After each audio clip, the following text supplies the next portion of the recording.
Welcome to Bobby Owsinski's Inner Circle. I'm Bobby Owsinski, and this is a show all about music, music production, and the music business. My guest today is a guy who's worked for both Herbie Hancock and Prince, who's built tons of studios, and is an author and host of a webcast, Dave Hampton. But first, let's talk about something new that just happened with Google. They've updated their algorithm, and that means that if your website is not mobile friendly, you're going to get penalized in the search rankings. So basically, if you've built your website on an old protocol and it doesn't look good on a mobile phone, you're going to get dinged pretty badly in search engine results. Because among other things, and apparently there's over 120 things that Google looks at, one new one is if you're search engine ready or not.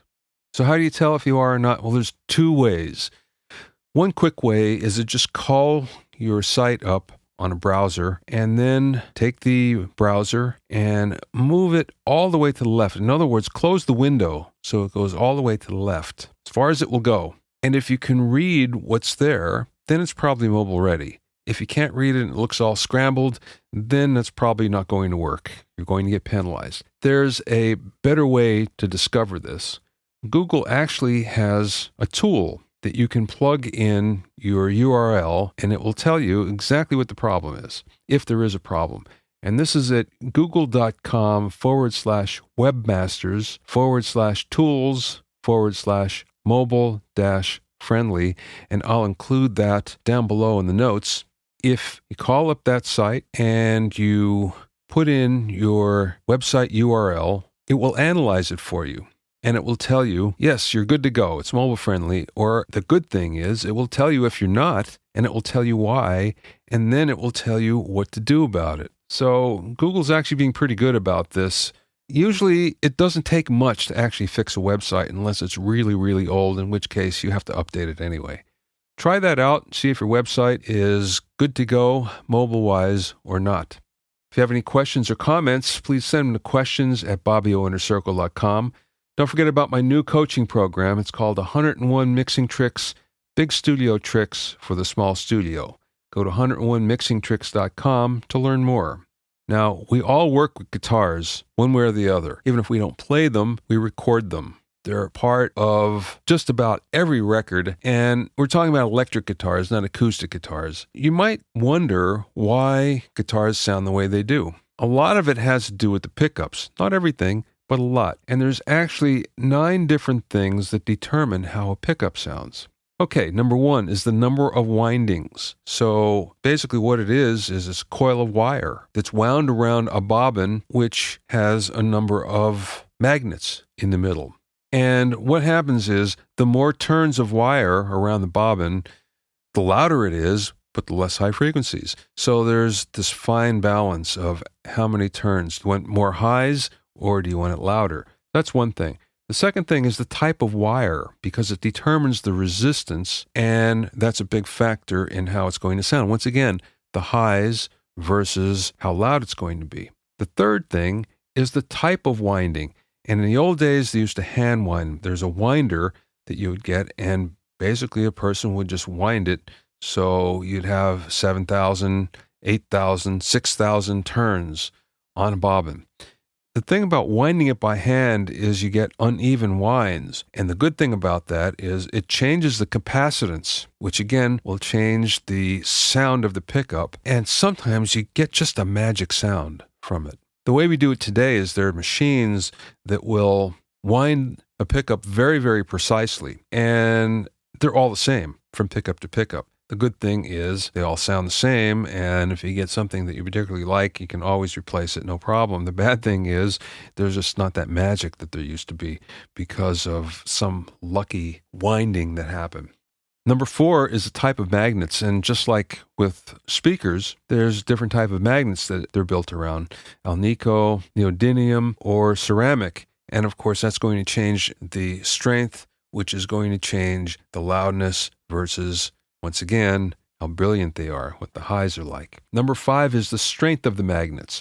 The stronger the magnet, the louder it is and the brighter it is. Magnets are classified in strength from 2 to 5 on a number scale. And now they're very precise. You either get all 2s, all 3s, all 5s, no problem.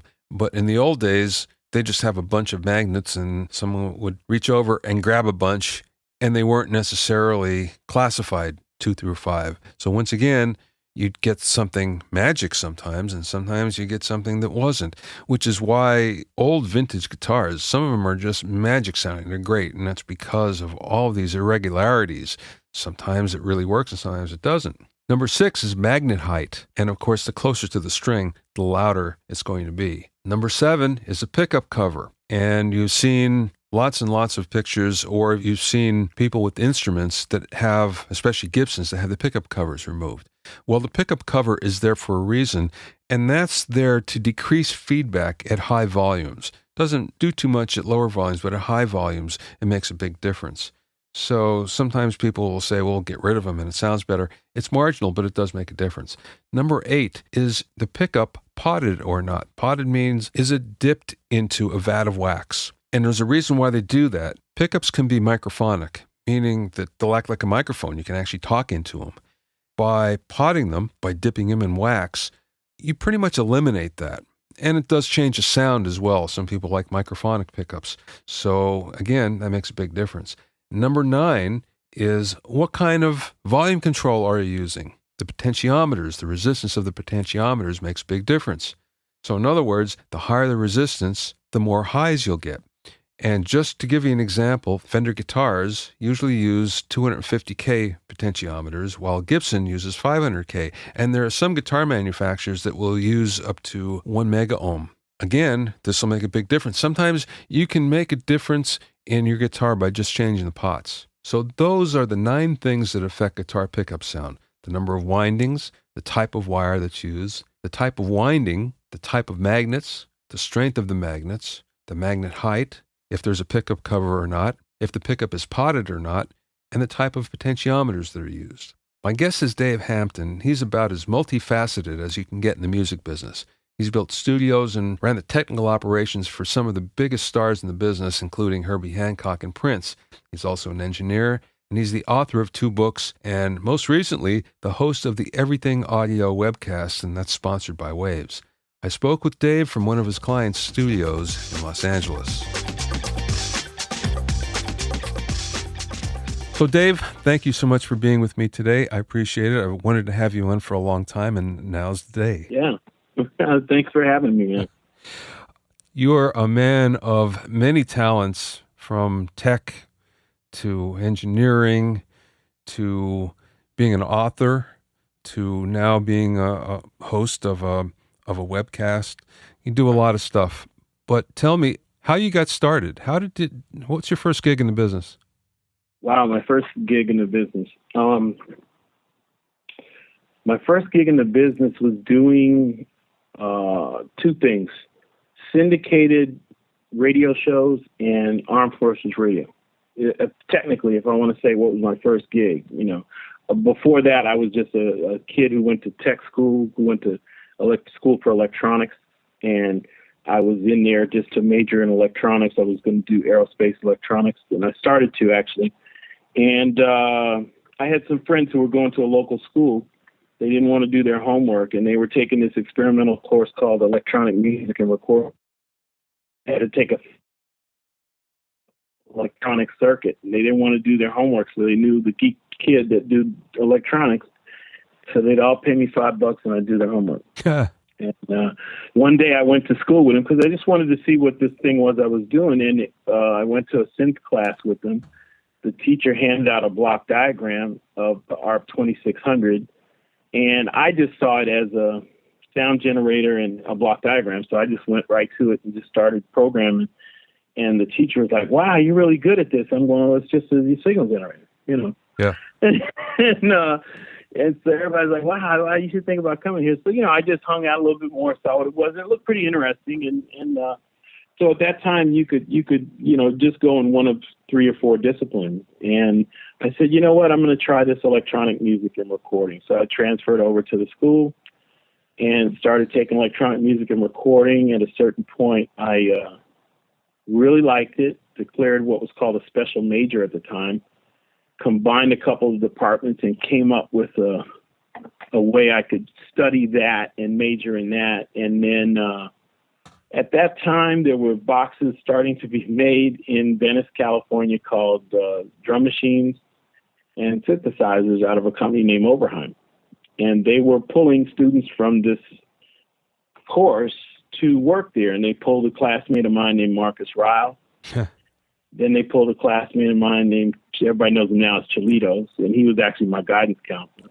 And then as those guys moved on and worked through Oberheim, and they left to start their own companies and do their own thing, they said, hey, go get this kid named Dave Hampton.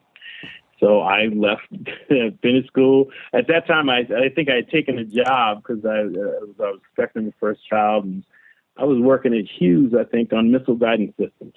And I got a call that said, hey, would you be interested in coming to work at Oberheim? And I was like really excited because it was what I had been studying, but then I was doing this job that I knew how to do, which was electronics, because I was expecting we were expecting the first child. So I said, you know what? I'm never going to know what happened if I don't take this gig. So I went from making like $12 an hour to making $6.50 an hour.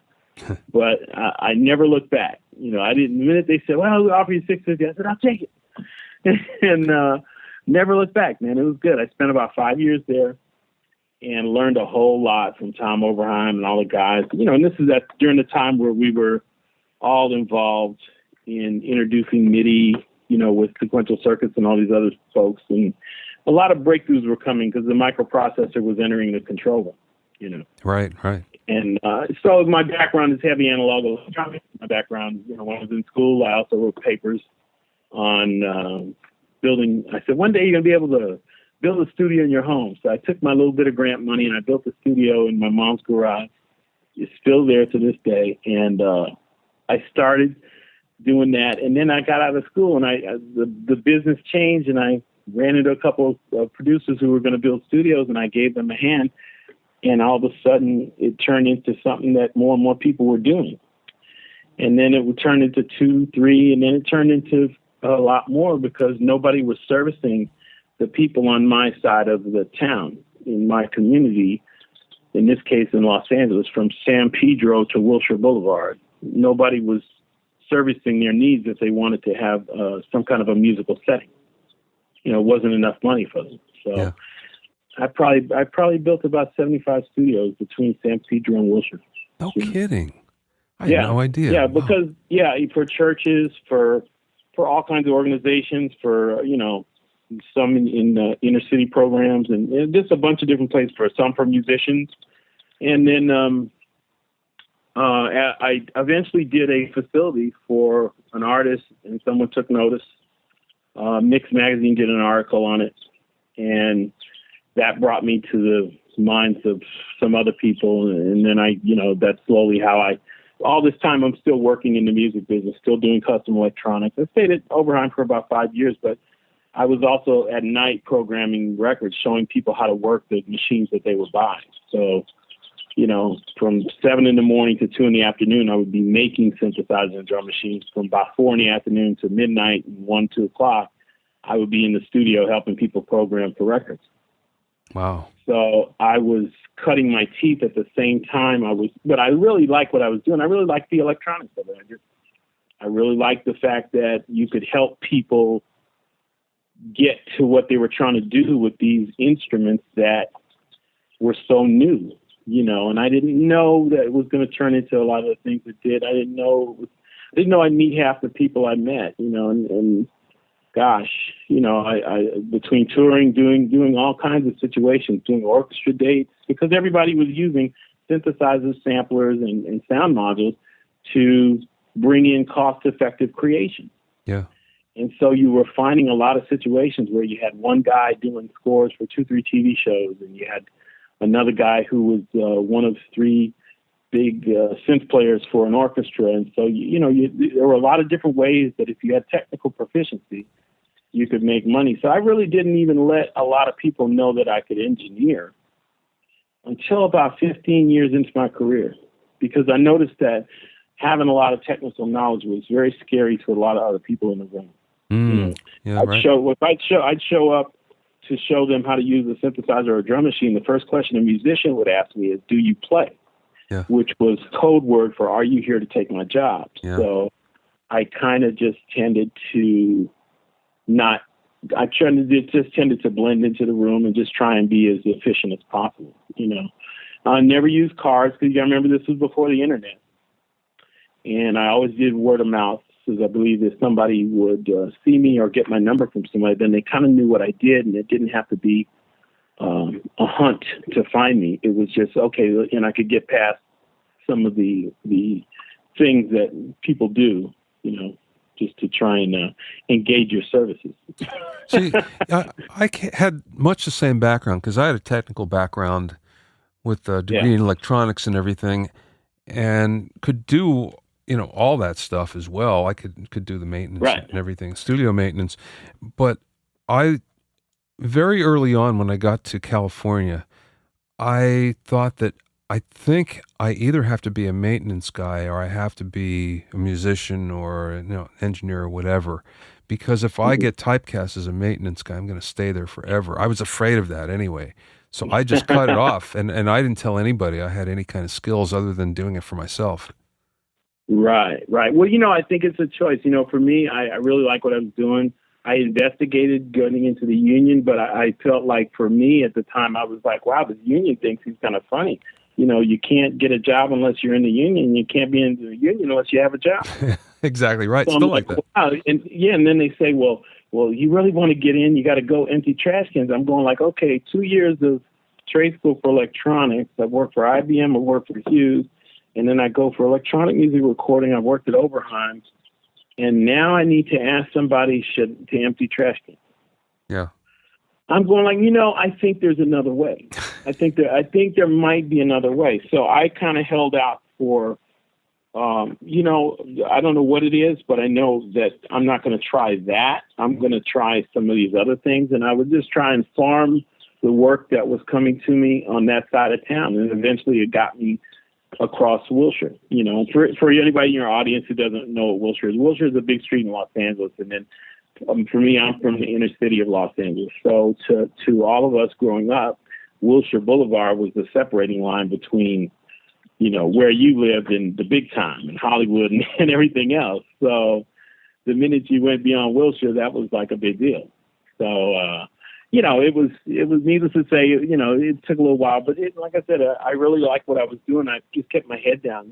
When I first started, my biggest desire was that my phone ring every day with some work. And I'm fortunate my phone has rung every day, and still does. And I in the beginning, there was no structure because they didn't really teach you how to be an entrepreneur.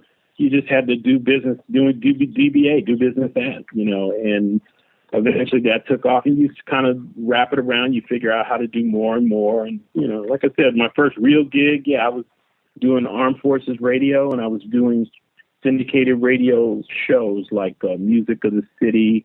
And they would prepackage radio shows for certain markets.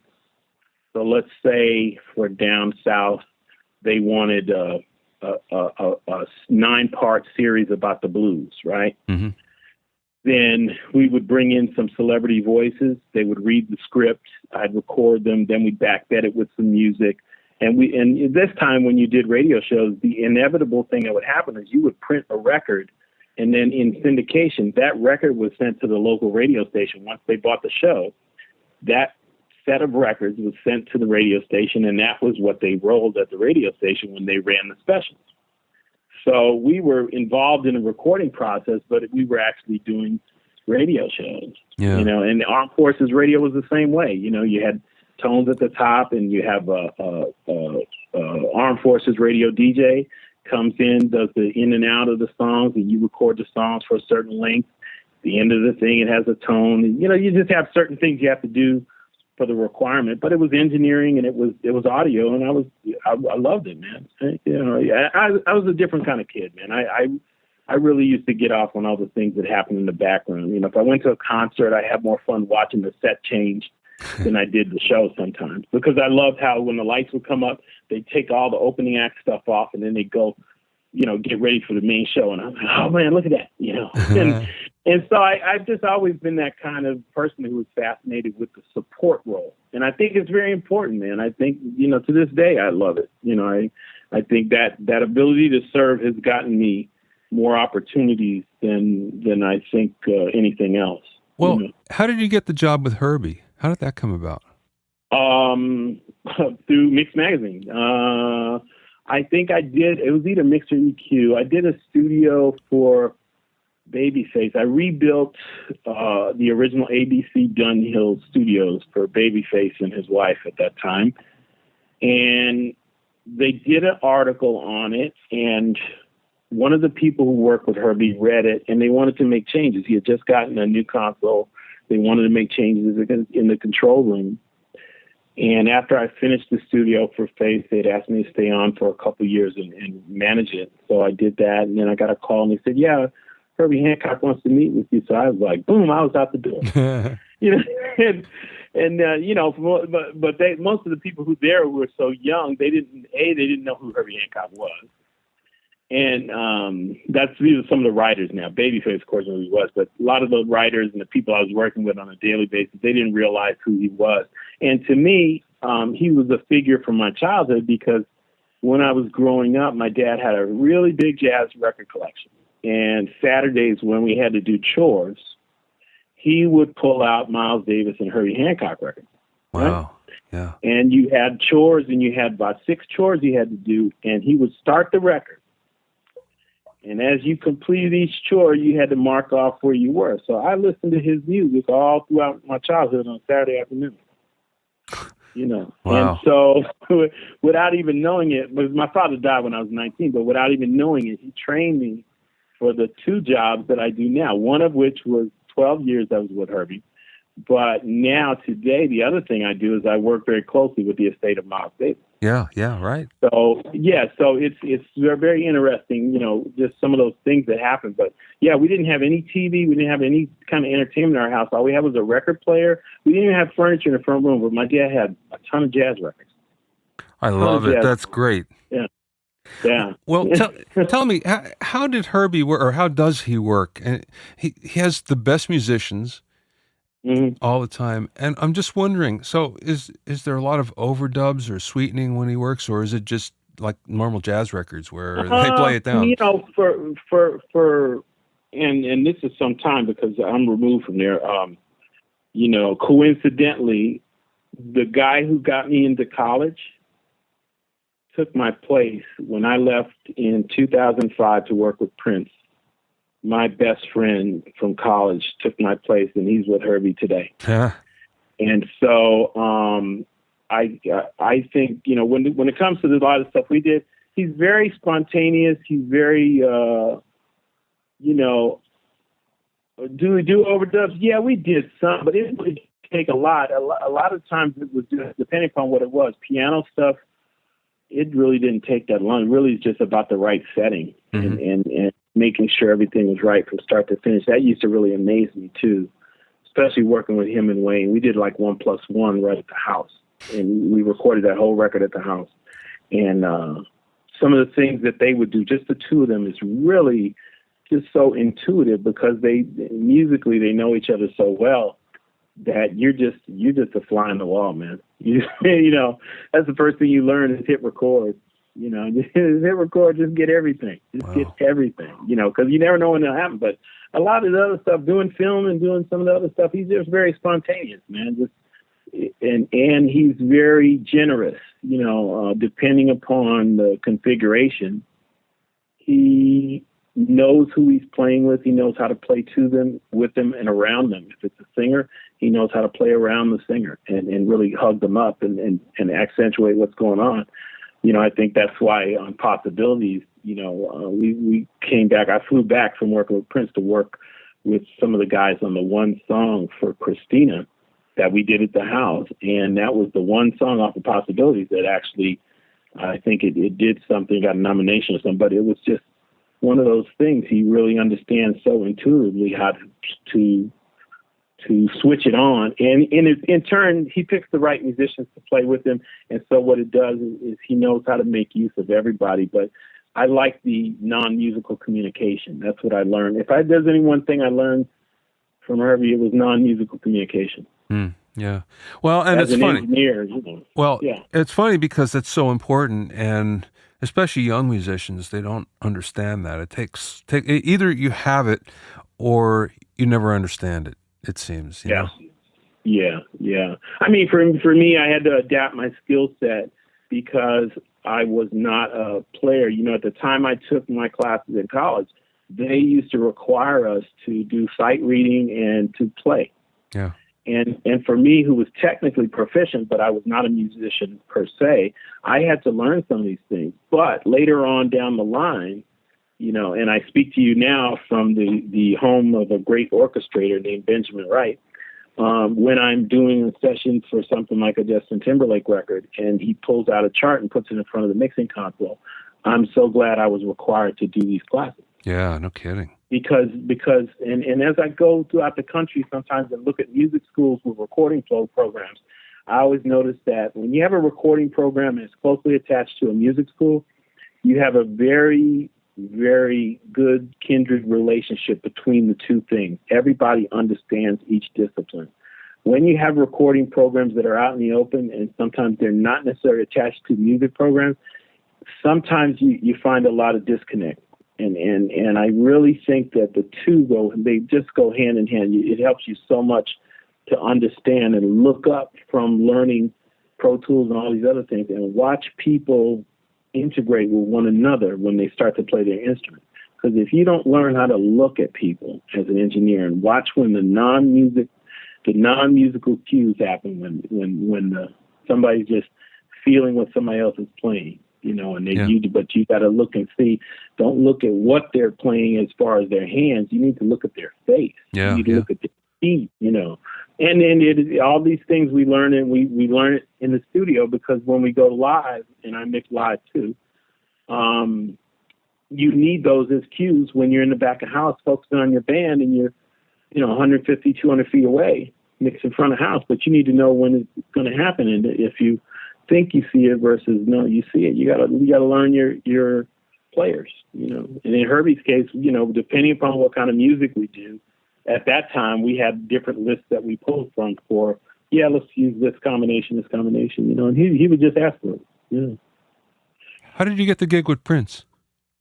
One of the things that Herbie allowed me to do when I started working with him, the thing I noticed, most of the guys who work with Herbie, they would always take a salary. And for me, I was like, I enjoyed my freedom of being an independent. So he and I just always worked as an independent. I said, look, as long as I'm doing something, I'll charge you, but if I'm not doing nothing, I'm not going to charge you. So that was just our relationship. And so if I had something else to do, I had the freedom to come and go and do the things I needed to do. And there was a project that CBS was doing, I guess about 1997. Yeah, I guess 96, 97 they were doing it. And it was a young man. They were going to blow him up into an artist. And they said, we're going to use you, myself, and a guy named Daryl Diaz, who also worked with Herbie. We're going to call you guys to New York, and you're going to work with this guy. Well, the guy ended up being a musician named Maxwell, an artist for CBS named Maxwell. So we worked on the first two records, worked on tours. But when you work on tours, you work with a lot of people. A lot of people in Maxwell's band were former Prince people. So they were all, oh, man, great working with you. Hope to see you again. And some of the band members were like, man, you'd be real good at work with Prince. You should go work with Prince. And I'm like, yeah, I said, man, I'm about, 41, 42 years old. I don't know if I really need to Prince experience, but I'm cool, man. I appreciate it, and I'll go, and I heard all kinds of stories about him. I enjoyed his music, but, for me, I had been working with jazz guys. And so I really enjoyed what we were doing with CBS because it was like working with guys like Leon Ware and Wah Wah Watson. And, we were really building something good for a nice young artist. And we left the tour, and then I got a call New Year's night in 2000. Tour was 99, 2003, 2004, New Year's night, I got a call from the front of house engineer from Maxwell. And he says, man, you're going to get a call in 5 minutes. It's going to be Prince. And, I gave him your name, and I'm like, I'm half asleep. I'm like, yeah, Scotty, right. Now it's been like 4 years since I talked to this guy. Right? Yeah. So I just thought he was messing around, and the phone rings, and then, what would it take for you to come over here? I just need to talk to you about doing some stuff in the studio. We're having some problems. And I said, yeah, okay, Scotty, and I said something crazy. I said a crazy price and some crazy terms. I said, okay, somebody will contact you tomorrow. Boom. Phone rings again. It's Scotty. Okay, man, did he call you? I said, yeah, Scotty, I just talked to you. I said, that was a real good imitation. Yeah. So he said, man, dude, that wasn't me. He said, that was him. I said, oh, okay. Well, I'm like, oh, I feel crazy now. So, turns out it was him. They picked me up. I flew out there, and the first person I called after I realized what had happened, I called Herbie. I said, listen, Herbie, we're about to start possibilities. I just got the craziest call, man. I said, I got a call to come to Minneapolis and just talk to Prince. He just want to talk. I said, I know we're getting ready to start this. I said, it's not going to be long. I'm just going to fly out, fly right back, and I'll be right back. It won't get in the way. He goes, man. I said, should I go? He goes, man, should you go? He said, I'd go. So I said, okay, well, if I got the okay from you, I would go. So I went at his encouragement, and the rest is kind of history. It's kind of like a slow motion thing. I met him in the middle of the night, and I'm from California, so I'd never seen snow drifts as high as the building, right? I've never seen doors snowed in to where you had to drive and the snowplow came and plowed it. I've seen pictures, but I've never seen it really like that. So when I got there, everything was dark, and then I see this guy dressed all in black gloves on, coming out of the darkness. He extends his hand. Hey, how you doing? He goes, follow me, and then we walk back, and of course I was following down this long hallway, and I could see the light at the end, but my eyes were still adjusting. I'm like, hold on now. I'm just trying to make sure that I can get to where I go without tripping on something, And again, I went to talk, so I didn't bring any tools. Yeah. So he takes me into the studio. We start to look at the vintage API as custom to MIDI. And he says, yeah, I'm having a lot of problems. This stuff has been up. We've got a couple other rooms that are broken. But he said, here's what I want to do. And so he said, let me just show you something. So he goes to play something for me to hear some problems. And when he does, the console goes pop and smoke comes from the console. Now, I did not bring tools. I didn't bring meter. I just came to talk, right? Yeah. So I'm like, do you have a tech room here? Because at that point, I'm like, okay, I can either not do anything and look really crazy, or I can try and affect change. And so I said, well, do you have a tech room here? He said, yeah. He said, we have a tech room. So he got a guy show me the tech room. Well, the place had been closed up for a little while. All the two rooms weren't functioning. And every time something broke, they had put it in this room they called the tech shop. And so you couldn't get to any tools because the room was just full of tape machines and everything else. So we got those things out of the way. I went in and found the meter, found some tools, and I got underneath and started looking. And I'm like, okay, I found this. And I said, okay. And I'm sitting underneath the board. And then off to the side, I can hear people talking. I hear somebody coming to the studio. And I heard a voice that sounded familiar to me. And I said, man, that sounds like Larry Graham. And he goes, that sounds like Dave Hampton. I said, yeah, it is, Larry. I'm down here. He said, okay, well, then you ain't got nothing to worry about. That he calls Prince little brother. He said, little brother, everything's going to be fine. So I got the console to start, figured out what was going on, and said, okay, here's what's happening. And after that, everything was cool, and we just, slowly created a plan to bring Paisley up to date. So the idea was to fix the problems initially in the two studios that existed, and the other thing was to bring it up to date and make sure that it could support the activity that was going on then and in the future. And so one of the things a lot of people don't know is that a lot of stars who are stars now would come and visit Prince because he would see or hear about them, and he would invite them to kind of see what they were all about. Yeah. One of the things that was happening was that the younger stars who were coming, your Alicia Keys and some of the other people, they come from a different time. So a lot of them did not develop in the large format studio. Yeah. Right? They developed in rooms that were probably half the size, using DAW, using some other things. And so as I started to work with him and see the tools that he preferred, I started to get a feel for designing an environment that he could meet them halfway in. So we created a series of smaller rooms that didn't exist. And the whole purpose of the smaller room was that you could go in there with a up-and-coming person and exchange with them, and they wouldn't become intimidated by the I'm sitting here with Prince factor, right? Yeah. And then he in turn could go in there, create, and when he wanted to do something, he could just turn to a window or grab a control, and instantly he would be on a 2-inch machine, because he really enjoys analog. He really liked recording on 2-inch. So everything I did, I kind of freaked out, so we had a 2-inch accessible in every situation, so that you don't have to bring somebody into the main room and it turn into the spectacle. Sometimes it doesn't need to be a spectacle. And what a budding person who has talent, like, who is not Prince, looks entirely different than Prince. So, and you know what I mean? So you have to kind of create a garden that will kind of grow many flowers, as opposed to, I'm just going to grow this one flower, Yeah, right. and because with Prince, my challenge there was that you realize I'm coming from Herbie Hancock. So I'm going, man, I know what it takes with Herbie. We're technologically ahead of everybody else, because that's what he asked for. He said, I got to be first, whatever it is. So you stay out there and figure out what's ahead of the game, and we're always going to be ahead of the curve. So that was the task. Well, I thought, because I was going to a pop situation, that, oh man, this guy probably is flying the shuttle, because I've been doing it in jazz budget, Yeah. And I got there, and it was like a total juxtaposition, because he was actually steeped in analog, and it was actually everything I started in. And it was like, wow, this is cool, because this guy's tapping most of the stuff that I know. And that was my biggest complaint when I went to work with people and they weren't Herbie, is that nobody's tapping a third of what I know. Yeah. And I really felt like, man, I wish somebody would tap what I know.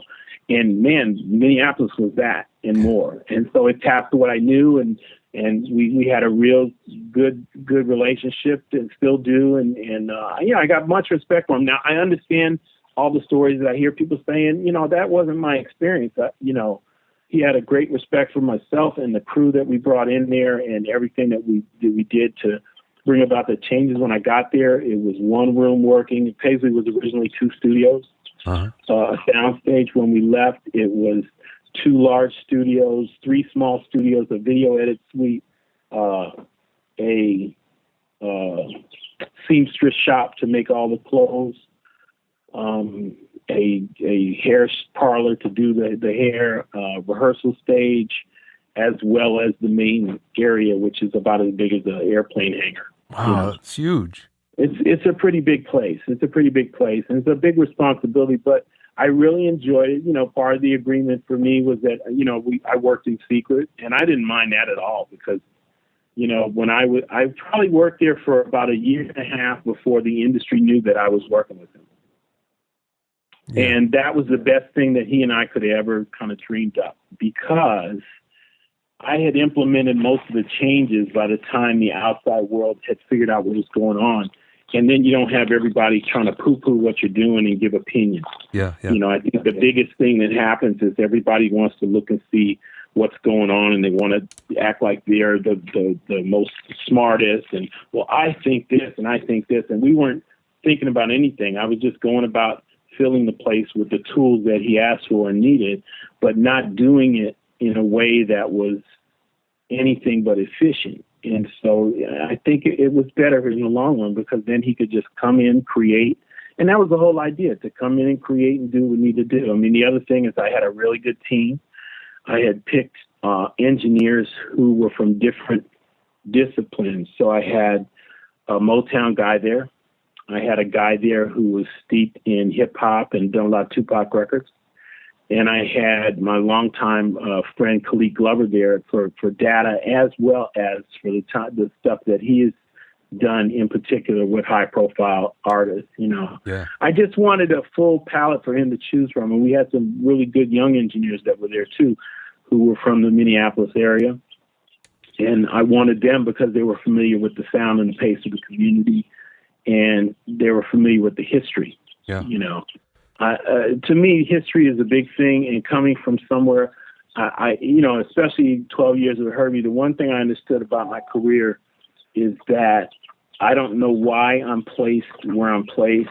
I don't know how it happens, but when I'm there, I'm there. And usually these people, when you're an engineer, you're responsible for history if you're fortunate enough to work with some of these people. So for that moment in time, you have a big responsibility. You have a big responsibility because everything you do is part of a record that you were here and they were here at the same time. And usually the work that they've done, their catalog, whatever, it's impactful to a mass number of people. And so for the time that you are a person's engineer, technical assistant, whatever you want to call the title, it's a very serious thing. It is nothing to take for granted, and realize that most of these people they don't have to work again. The royalty stream from a lot of their hit music is such that they really don't, if they want to stop tomorrow, they'd be okay. Okay? Yeah. So when they have a studio, that studio isn't for them. It's for you. When I looked at what I was working with at Herbie's, when I got to other places, I realized, you know what? Herbie's so smart. He built this studio, but he didn't build it for himself. He built it for everybody around him. Yeah. He built it for Brian Bell in the beginning when he started. He built it for the next guy who came along after Brian. He built it for me for my 12 years, and now he built it for Brian McCullough, who's there now. He built that place so that we got better. And that's any of them. Prince, Paisley Park, that was there for me to get better. It was there for everybody on the team to get better. And so I look at it as these guys are they make sacrifices, man, in big ways. Well, speaking of which, this is a good time to go to this. You're an author now with 2 books under your belt, The Business of Audio Engineering, and so you're an audio engineer. And it's basically you giving the tips that you've learned throughout your career, which are really important. And like you were saying, when we all first started, we were independent contractors, we still are, but knowing the business was not something that was important back then, but it's more important than ever right now. So the fact that you're giving that back is pretty fantastic. Yeah, it is. I mean, and especially after sitting with you in this conversation we had yesterday, more so than ever, because the engineer's role is so strategic. And I always felt that before I wrote the books, I was like, wow, I looked at the career and I said, well, there's really no structure where we could go. As always, you get us in the room, everybody will talk about wanting the union and wanting this and wanting that. But realistically, we were given away as a career. Engineers were treated like the toolkit in the Mercedes, right? Yeah. When you buy a Mercedes, you get a toolkit in the back for free. So were you in a large format studio, you got an engineer when you rented the room. Yeah. So how do you graduate from being the free toolkit to being a specialty tool, to being a power drill? There's got to be some kind of way that you do that. And so as I started to look at it, I'm going like, wow, if we don't change our own direction, we're all in trouble, because the way that we've introduced this technology, it's going to displace us before it embraces us. And if we're just thinking small-minded on the level of songs and this and that, we're forever more doomed. We can't think that small. By virtue of how long we stay here and relevant and working in the business, it requires us every year, Bobby, you, myself, anybody else, to be more creative and complex in our approach to what I hate the term, but they use it all the time, reinventing yourself. People would always say, Dave, you reinvent yourself so well. And I'm going like, I'm not reinventing myself. There was nothing wrong with the first invention of me. I just choose to do, and I don't really consider myself a mixer or a this or a that. I consider myself a working audio engineer. And my definition of that is that every day my phone rings, I have work, and it is something to do with audio engineering. whether it is installing a euphonics like I'm doing today, or whether it is fixing somebody's problems in the control room, or whether it is working on my own line of custom speakers, or whether it is writing a book or doing a lecture or interviewing somebody on a show. It all has to do with audio engineering, and we eat, sleep, and breathe this. And I think, that's part of that passion that we were talking about earlier. Yeah. But for us, it exercises itself in a different way. And my goal has always been to not be the people that I work with. When I'm working with Prince, I don't want to be Prince. Mm-hmm. I get a kick out of him being Prince so well that everybody is just floored. I get a kick out of people seeing Herbie and understanding that he is something to behold. Not because of me, but because of the work that we all do to make possible that moment for everybody to see music. When you can help somebody who already has a platform and you could just give them an assist and it's like, oh, we're going to do this, we're going to do that. Man, I can't tell you the many things that Herbie would just take us to for us to experience, because he already understood he was depositing something in our bank of life to make sure that he was making sure I had the tools I had for Prince. Yeah, That's the way I look at it. He was depositing things. He would take us places, and we would go, man, why are we here? He goes, man, you got to shut up. You need to be here. Turned out he was taking us to the TED conference, right? Yeah. And so we were like, wow, this is cool, but for us, we were thinking why? Because we were thinking in terms of a gig or in terms of a concert and, 70-minute show. And it's so one-dimensional. It's like he's taking us on a ride to understand the entry pass that music gives you an opportunity to exercise. Yeah. Which makes you a citizen of the world. And so, man, once you see that, you understand what your role is, and you really learn to play your role. And so I really enjoyed. I mean, when I first started working with Prince, somebody gave me something that to this day I really appreciate and use. And what they told me is that they said, you know what, if you really focus and do what he asks you to do and do it well, when he wins, his music wins. And I that was my credo.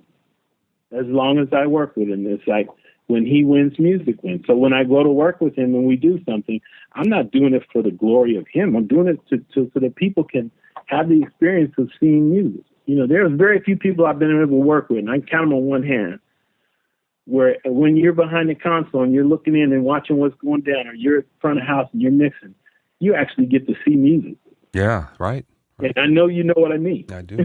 It's funny. I have one Prince story. What's that? I was working at Sunset Sound, mm-hmm. and Prince was in one of the other rooms. I think I was in Studio 2.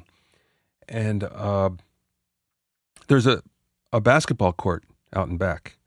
So we take a break, and I go back and I go out, and Prince is out there playing basketball by himself. And I thought to myself, oh, I'd like to shoot some baskets with Prince. This is in the 80s now. This is before he blew up really big. You thought you could whoop him?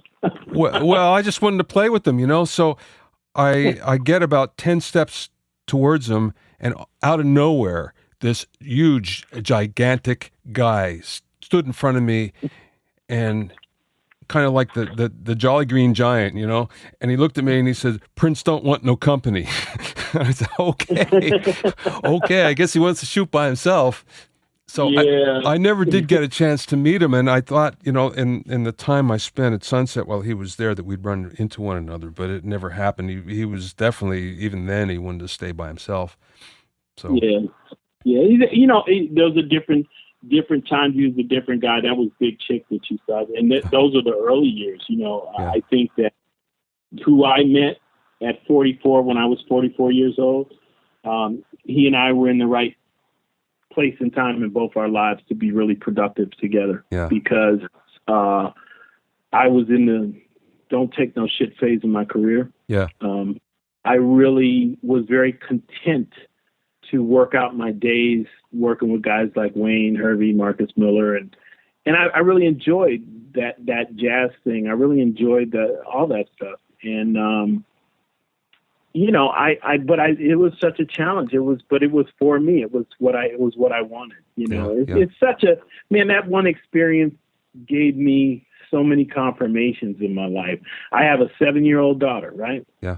And I can never look at that experience as anything but what it was supposed to be. Because if I would have not have gone to Minnesota, I would not have my 7-year-old daughter. Amazing, huh? But it's funny how those things that you don't expect turn into big life. Oh, big life moments. Yeah. It's pretty amazing. Yeah, big life. Big life.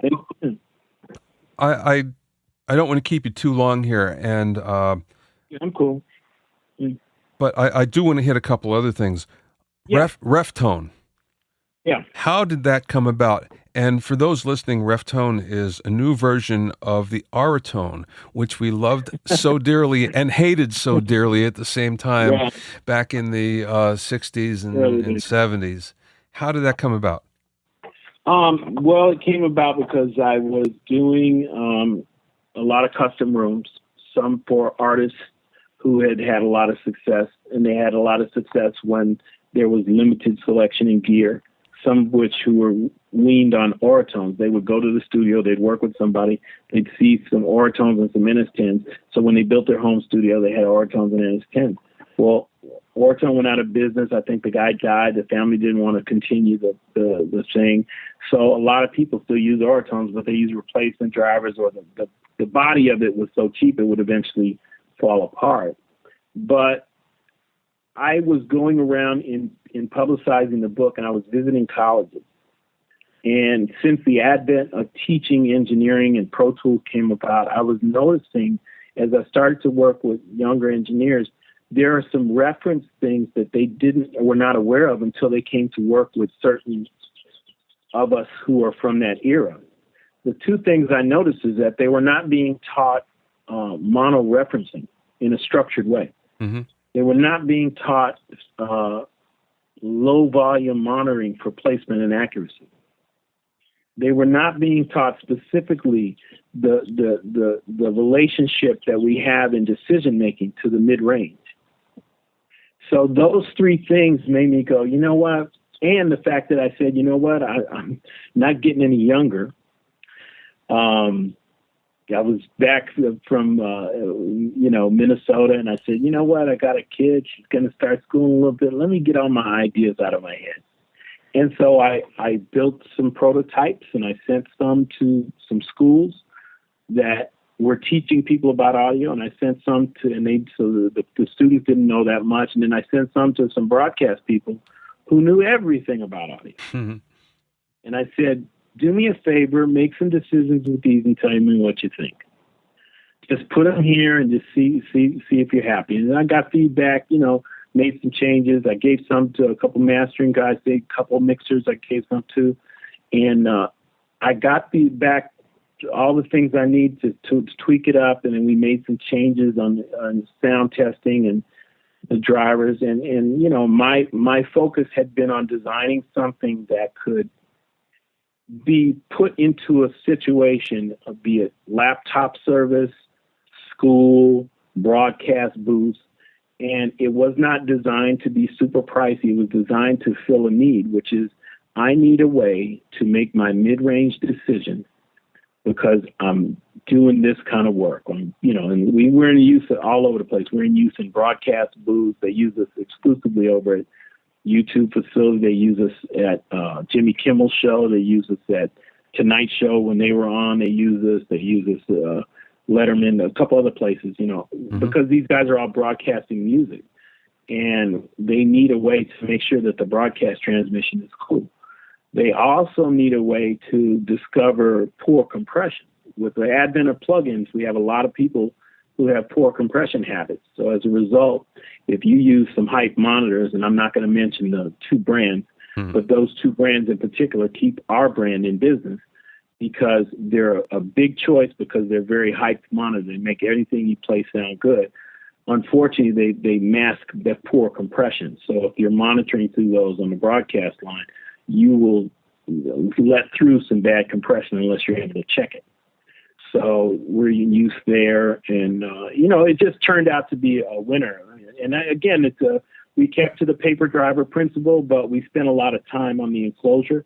So much the same way if you bought a custom Augsburger and you get a Baltic birch enclosure, our first prototypes that we did out here were all Baltic birch and fully enclosed and machined. And we've also done some upline. We do a custom line that's for mastering guys, and we do match grain walnut, match grain oak, and things like that. But for the most part, we have a really cool enclosure that we've worked on and a really nice paper driver that gives us an extra extrusion for the way music is created today. The original speaker that you speak of, they built that at a time when music was more acoustic.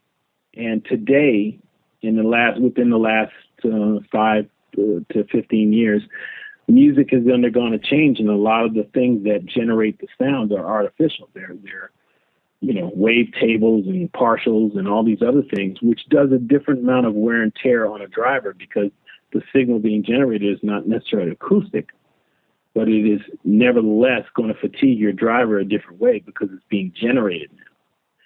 So we had to take all that in mind and kind of do it. So that's kind of where we're at. And, a list price of $299 a pair, and they're available all over, but they're out there. And are they powered?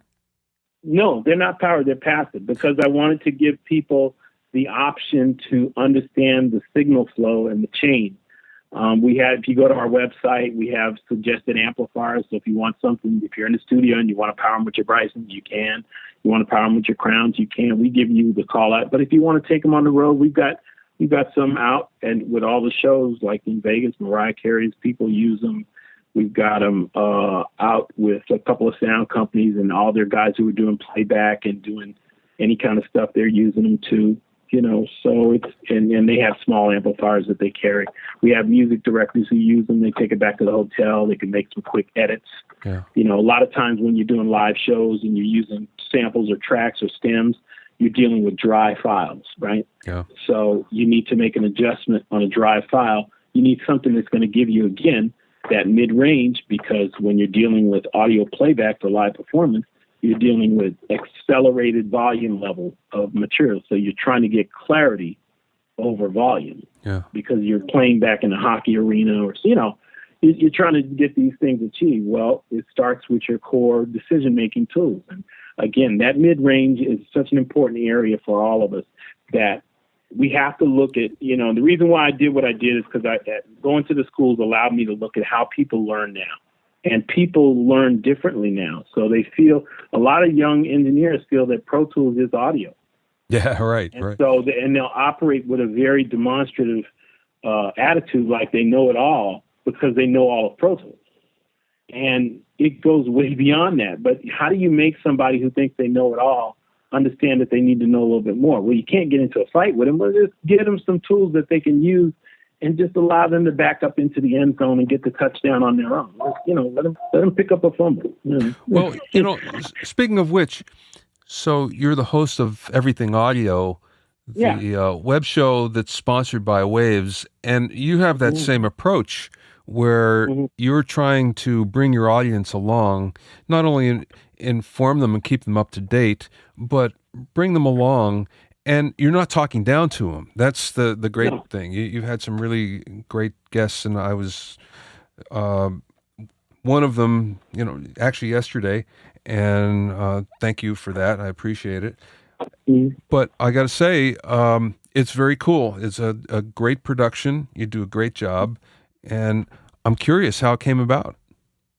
Wow, I have known Waves for a long time, since I was working with Herbie. They've always been real cool. I've known Mick and Gilad for a long time, and they've always been very cool and respectful, and just, I wanted to see everybody do well.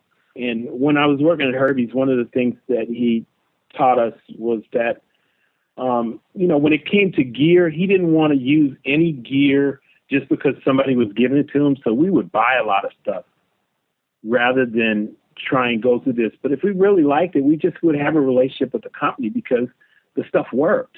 Yeah. And so you got to support the industry, And so, through the years, we just always stayed in touch. When Nick would have a product, sometimes he would say, man, I want you to see something. Or Galab would say, hey, take a look at this. And, I would just write him an email on what I thought. And, a couple of times they would take my suggestions and they I guess they would counsel with it, and, it would help them to do some things. But I've known Nick a long time, and he's just a very consistent person in the business.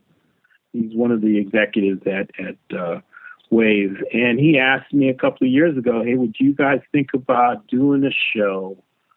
And it would just be a show. We would do this. The idea is to do this, this, and this. And I said, you sure you don't want somebody younger? You sure you don't want somebody prettier? You sure you don't, because I'm well aware of communication and everything. And he said, no, I want you to do it. We'll see what happens. So, long story short, we messed around with it, came up with some stuff. And then I had a friend of mine who was working previously at another place, and he ended up working over at YouTube facility. And I said, he just showed me this place. I think it would be a real good situation for us to look at. And we went over there and saw the YouTube studios and created a way to work there. And started shooting the show from there. And, the idea behind the show was that to take some of the things and some of the attitude that I had learned from my time with Herbie, and to basically try and give people a mindset to think about that will help them survive the changes. Yeah. Because honestly, if I just wanted to focus on engineering, there's already a show. Pensado does that well. They talk about mixing. They talk about all that. And I think that's a good direction. But if they're already covering it, I think it's better for us to talk about something. Well, it's more global. Yeah, a little bit more global and a little bit more far-reaching, because times are changing. And the way that I survived the industry was by being able to look ahead and be part of that change. So I just want to give people a view to looking at all things where audio interacts and connects. And so through Mick and Gilad and the team at Waves and myself, we came up with some directions, and, we just finished, the third or fourth show. But each time we pair the guests together, we try and put it together so that the audience, and our audience ranges from all kinds of users. So we're not trying to talk over people's heads, but we also know that, our audience is not, they're not silly. They really know what they want to do. And a lot of times they use the product. So it's not necessarily a product push. You can go on to the YouTube channel and you can learn about any Waves product you want, because they got great videos. This is more about getting inside the head of creatives at all different levels.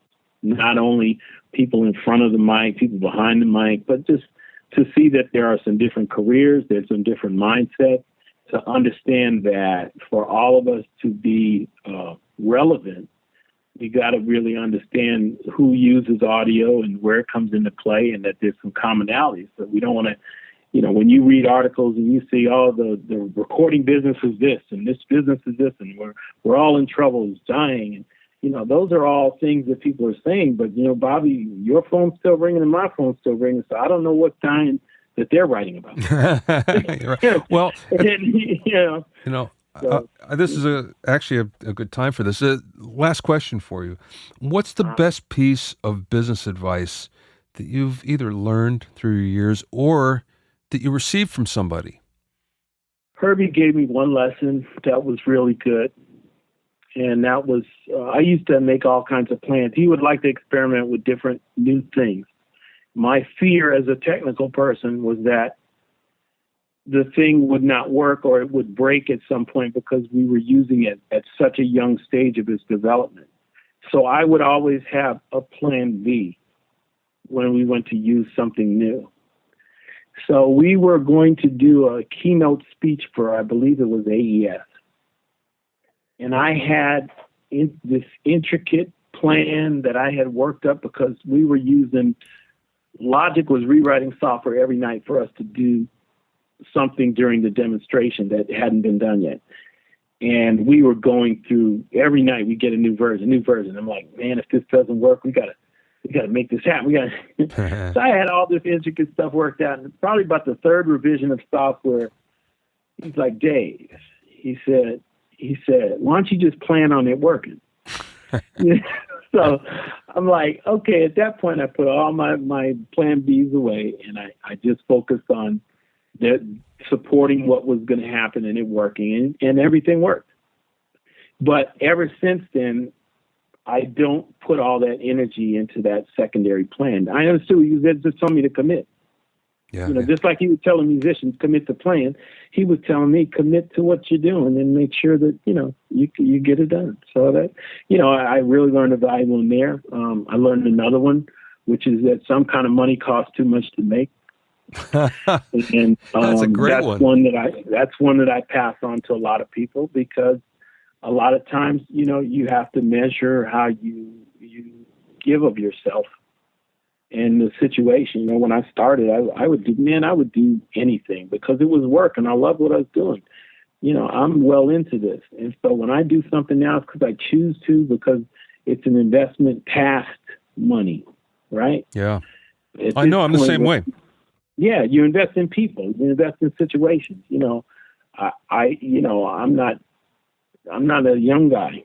I'm up there now, and so it's a young man's game. But I have a full appreciation, and my one desire is to use as the comic books say, use your superpowers for good, right? So if I use my superpowers for good, more and more people will be able to play their instruments live and be able to make a living in this business, because that's really what it's about. Us being able to capture and record it, that's great. That's secondary, though. Boy, those are some really great tips. I got to say, I ask this of everybody that's on here, and this is episode 57, I think. And a lot of times the answers are somewhat similar, as you would expect. Mm-hmm. But I've never had two examples like that, so that was great. Yeah.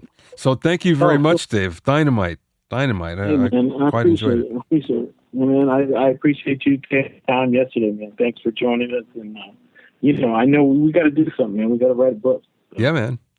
To find out more about Reftone monitors, go to reftone.com, reftone.com. To see the Everything Audio webcast, go to waves.com/everything-audio. Thanks for listening and being in my inner circle. Remember, if you have any questions or comments, please send them to questions@bobbioinnercircle.com. Many thanks to Steve Cherubino. He's the host of the EDM Producer Podcast at EDMMR. He helps put this show together. Thank you very much, Steve. To listen to other episodes of Bobby Owsinski's Inner Circle, go to bobbyowsinski.com and select the podcast tab. Or go to bobbyowinnercircle.com, or you can find it on iTunes or Stitcher. At bobbyowsinski.com and bobbyowinnercircle.com, you'll find a sign-up form for my newsletter for alerts for new podcasts. This is Bobby Owsinski. I will see you next time.